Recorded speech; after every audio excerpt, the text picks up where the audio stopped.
بسم اللہ الرحمن الرحیم ایاک نعبد و ایاک نستعین۔ ہمارے ہاں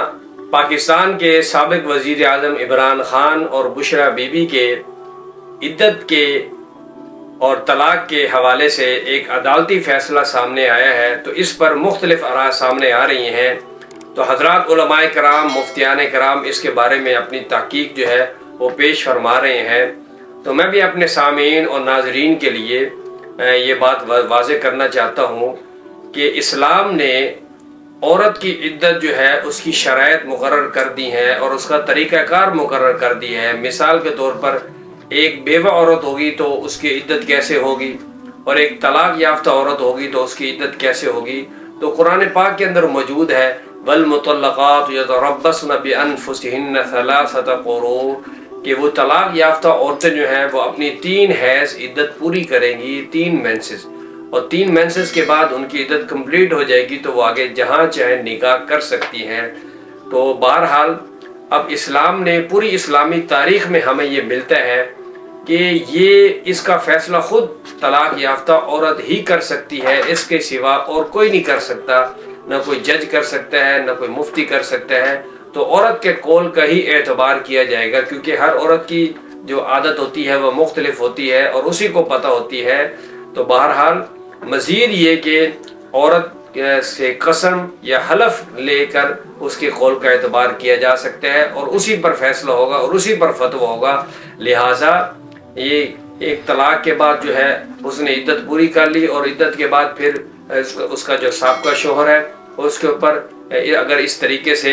اس کا کیس کرے گا یا چیلنج کرے گا اور عدالت اگر اسی طرح فیصلہ دے دے گی تو اس سے صرف وہ بشرا بی بی وہ متاثر نہیں ہوگی، بلکہ پاکستان کی جتنی بھی عورتیں ہیں اور خصوصاً وہ عورتیں جو طلاق یافتہ ہوں گے وہ اپنی عدت گزار رہی ہوں گی، اور عدت گزارنے کے بعد اگر وہ کہیں نکاح کر لیں گی تو ان کے سابقہ شوہر جو ہوں گے وہ ان کی عدت کو چیلنج کر سکیں گے، اور اس حوالے سے پھر ایک نظام اور سسٹم کے اندر بہت بڑی خرابی پیدا ہو سکتی ہے۔ لہٰذا یہ عورت کی ذاتیات ہوتی ہے، یہ عزت نفس کے مسائل ہیں، قرآن پاک نے اسی عورت پر اس کو چھوڑ دیا ہے۔ لہٰذا کسی بھی عدالت کو یا کسی بھی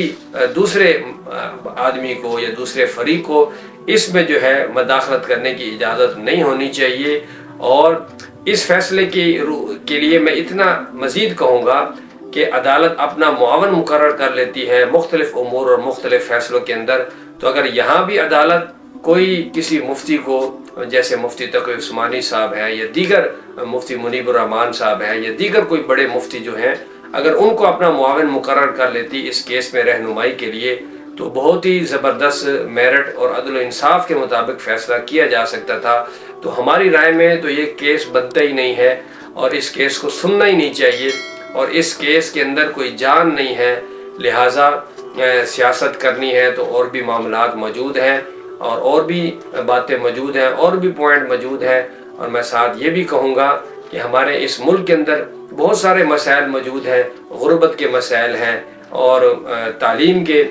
مسائل موجود ہیں، صحت کے مسائل موجود ہیں، اور 25 کروڑ کی جو عوام اور آبادی ہے، یہ ہر ایک کو ہر چیز کی ضروریات جو ہے وہ چاہیے، تو لیکن لوگ جو ہیں وہ اس سے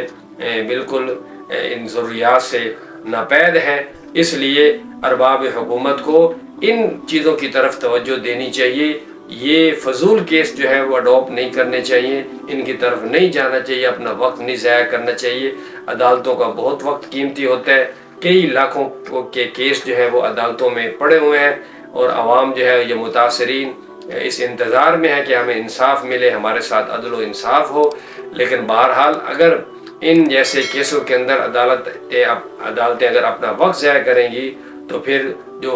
عدل و انصاف کے منتظر دوسرے متاثرین ہوں گے وہ اپنا جو ہے